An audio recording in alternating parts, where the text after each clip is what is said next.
Hello, welcome to yet another video with Dr. SamsonUdho. In this video, I will take you step by step how you should write your research recommendation.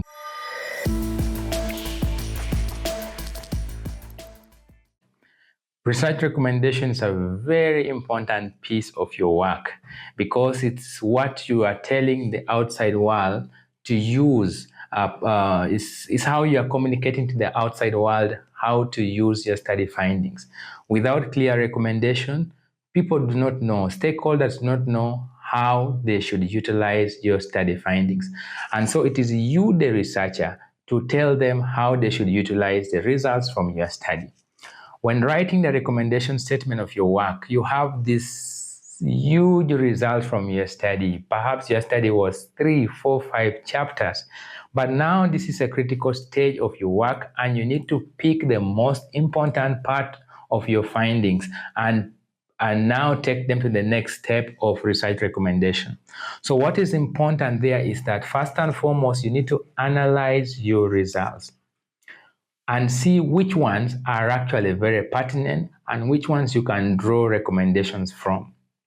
After you have done that work, you should now be able to move to the second step of writing a research recommendation statement, which is to identify the key stakeholder for that particular finding or for that particular result that you want to make recommendations for. I prefer to call the stakeholder the duty bearer. Who is the duty bearer for this particular action that I want? So you see, first step, analyze your results and pick the result that you want to mainstream for your recommendation. Identify the duty bearer that corresponds to that result. Now, the third step is now for you to identify the duty that you want the duty bearer to perform. Those are the actionable things you want them to actually do as relates to your study finding. What do you want them to do? That is the third step, which is again very important.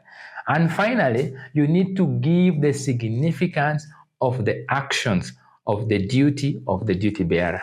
After you've completed the 4 steps, your conclusion statement will almost be complete. I'll give an example.